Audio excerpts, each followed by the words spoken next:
আসসালামু আলাইকুম। আপনারা সবাই কেমন আছেন? আশা করি অনেক ভালো আছেন। যে যেখানে আছেন সুস্থ আছেন, আলহামদুলিল্লাহ। আপনাদের দোয়া ভালোবাসা আমরা অনেক ভালো আছি। তো প্রতিদিনের মতো চলে আসলাম আপনাদের জন্য আরেকটি নতুন ব্লগ নিয়ে। আজকের ব্লগটা স্টার্ট করলাম হচ্ছে বিকাল থেকেই। বিকালও হয় নাই, প্রায় 2:30টার মতো বাজে মনে হয়। হঠাৎ করে হচ্ছে বৃষ্টি নামছে। আমি গোসল করে মাত্র ঘরে আসছি পরে হচ্ছে বৃষ্টি নামছে। তো বৃষ্টি নামছে পরে হচ্ছে এমনিতে আমার হাজব্যান্ডের প্রচুর ঠান্ডা জ্বর হয়েছে। তো আমাকে বলতেছিল যে চাল ভাজার কথা, চাল ভাজা হচ্ছে ঝাল ঝাল করে মাইখা খাবে, তাতে করে নাকি ঠান্ডাটা কমে যাবে। এই জন্য তো আমি প্রথমে একটা কড়াই নিয়ে নিলাম, এটা হচ্ছে চুলাতে দিয়ে দিলাম। প্রথম একটু গরম হলে কড়াইটা ভালো হয় এই জন্য। আর এরপর হচ্ছে একটা বাটি নিয়ে নিলাম, বাটিটাতে চালটা ভেজে তুলে নেব। আর একটা বাটিতে করে কিছু চাল নিয়ে নিতেছি, যেহেতু এমনিতে মানে খাওয়ার মানুষ আমাদের ঘরে দুইজনই। আমার ছেলে তো আর অত খাইতে পারে না, তো তাকে জিজ্ঞেস করলাম যে এতটুকু হবে কিনা। পরে বললো যে হ্যাঁ, এতেই হবে, এর চেয়ে বেশি দরকার নাই, আর কমানোরও দরকার নাই।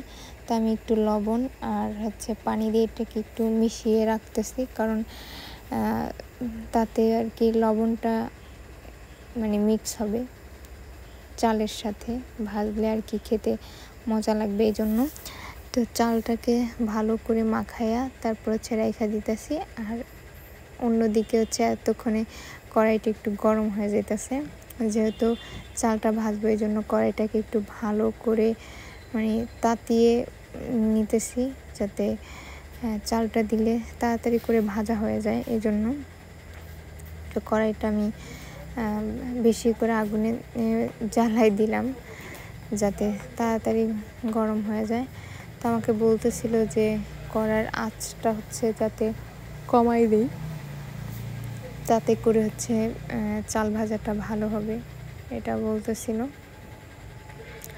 তা আমি বললাম ঠিক আছে, কোনো সমস্যা নেই, কমাই দিব। এখন হচ্ছে কড়াইটা একটু বেশি মানে আগুনে গরম করে নিতেছি, যখন চালটা দেব তখন হচ্ছে কমাই নেব। তো এই যে চালটা দিয়ে দিলাম। এবার হচ্ছে চাল ভাজায় মানে টেকনিকটাই একটু অন্যরকম। চাল ভাজতে হলে হচ্ছে বারবারই নাড়াচাড়া করতে হয়, এটা বন্ধ রাখলে হচ্ছে নিচে যেই চালটা থাকে ওটা হচ্ছে পুড়ে যায়। তো এই জন্য হচ্ছে বারবার নাড়াচাড়া করে চালটাকে ভালো করে ভাজতে হয়। আমি আগে অবশ্য পারতাম না, আমি কখনো আমাদের বাড়িতে চাল ভাজি নেই। আসলে যখনই যেটা খাইতে ইচ্ছা করছে আমার মা আমাকে করে দিছে। আসলে কাজ পারি না বা কাজ জানি না, কাজ করতে পারবো না এরকম কিছু না। মানুষ ছোটোবেলা থেকে যেইভাবে বড় হয়, যেইখানে বড় হয়, আমি ছোটোবেলা থেকেই একটু অন্যরকমভাবে মানুষ হয়েছি। মানে কাজকর্ম আমার করা লাগে না, এই বিধায় আমি করি নাই। তাই বলে যে কখনো করব না, কখনো কোনো কাজ পারবো না, কখনো কোনো কাজ করব না, এটা হচ্ছে আপনাদের ভুল ধারণা, ভুল কথা। তো যাই হোক, আপনাদের সাথে কথায় কখনোই পারবো না। আপনারা যার যেটা ইচ্ছে সে সেটা বলেন। তো চালগুলো ভাজা হয়ে গেছে, আমি কিন্তু আরও অনেকক্ষণ আগে চালগুলো দিয়ে দিয়েছি ফ্যানের বাতাসে, যাতে মানে ঠান্ডা হয়। তো বলতেছিল যে চালটা ঠান্ডা হয় নাই। তো এখানে আমি কাঁচামরিচ আর হচ্ছে কিছু রসুন কুচি করে দিছি। তো ওগুলোই সরিষার তেল দিয়া ভালো করে হচ্ছে মাখায় নিতেছে। এখন হচ্ছে কিছু লবণ নিয়ে নিল, কারণ ভাজাতে তো লবণ দিছিলামই। তো বাড়তি লবণটা নিয়ে হচ্ছে এটা ঝাল ঝাল করে মাইখা তারপর খাবে, যাতে ঠান্ডাটা ভালো হয়ে যায় আর মানে পানিটা বেরিয়ে যায় ভিতর থেকে। এই জন্য পণ্ডিত এই ওই যে টাকা পাইতেছে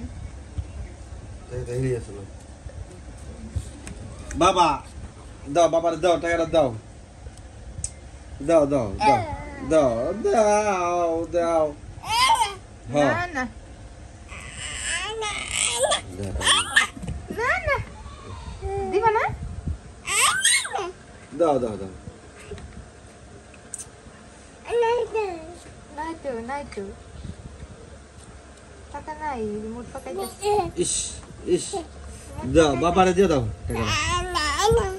নাই নাই টাকা নাই, টাকা নাই ও বাবা, টাকা নাই। আরে দাও টাকা দাও, মানি ব্যাগ রাখো, টাকা দাও। টাকা পাইলে মানি ব্যাগ পেলে কি হয়েছে? এই কিলো কিলো দাও দাও, একটা দাও, একটা দাও, দাও। রে উপরে সন্ধ্যা হয়ে যাইতেছে। আসলে সাফাত হচ্ছে তার দাদা দাদির কাছে ছিল, তারা হচ্ছে বিকালবেলা কাঁঠাল খাইতেছিল। তো তানহা হচ্ছে ঘর থেকে কোলে করে নিয়ে গেছে, নিয়ে হচ্ছে ওই ঘরে রেখা দিছে।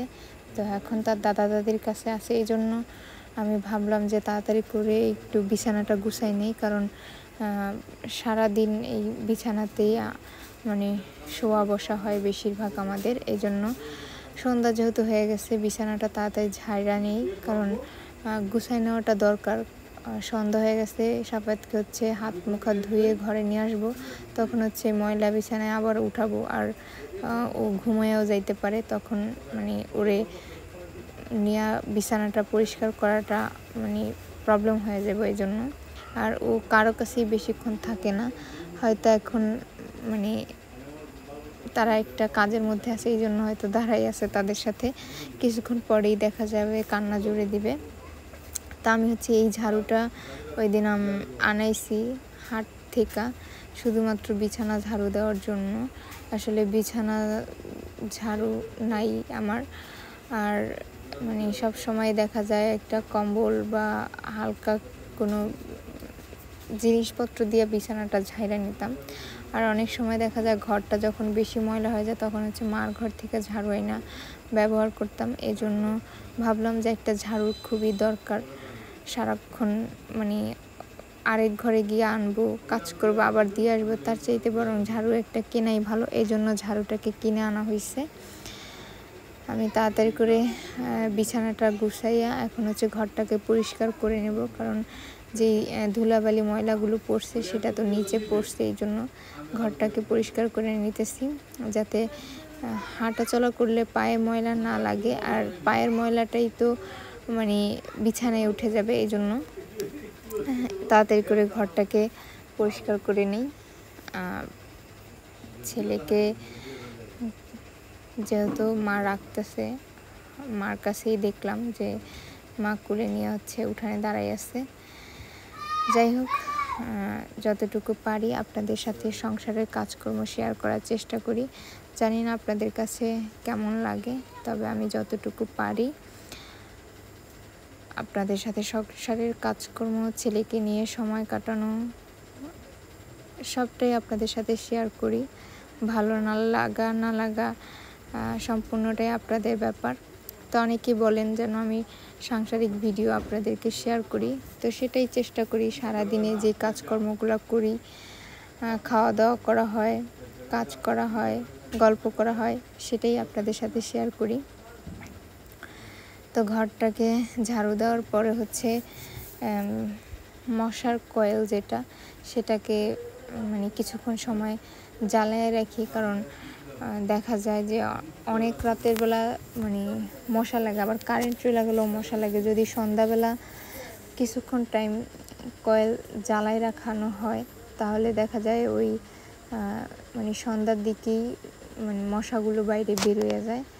তো আমার ঘরে আগে আমি কখনো কয়েল জ্বালাই নেই, আর কয়েল জ্বালানোর মতো কিছুই নেই। এই কয়েল হচ্ছে বাবা দিছিল ওই দিন আমি আসছি পরে, যে অনেক দিন পরে ঘরে আসছি, ঘরটা ঝাড়ছি মুড়ছি যতই যা করছি, ঘরে হয়তো মশা লাগতে পারে, এই জন্য। তো সেই কয়েলটা হচ্ছে আমার ছেলে ভাঙা টুকরা টুকরা করে ফেলছিল, সেইগুলাই এতদিন জ্বালাইছি একটু একটু কইরা। তো ওই যে একটু ছিল সেটুক জ্বালাই দিলাম, আর এই যে বড় একটা, এটা আর কি নষ্ট হয়ে গেছে অনেক দিন আগের, বৃষ্টিতে ভিজছিল, তারপরও ভাবলাম যে জ্বালাইয়া দিই যাতে মশাগুলো চলে যায়। তো মশাগুলো যাওয়ার জন্য কয়েলটাকে জ্বালাই নিলাম। আমার সব কাজকর্ম শেষ, এখন হচ্ছে ঘরে পানি আনার পালা, মানে পানি তো দরকারই হয় খাওয়ার জন্য, সব কাজের জন্যই। তো পানিটাকে আনলেই কাজকর্ম শেষ হয়ে যাবে। যদি পারি তো আনবো, না পারলে ছেলেকে ঘুম পাড়াইয়া পরে গিয়া হচ্ছে আনবো। তো সাথেই থাকুন, ভিডিওটা দেখতে থাকুন।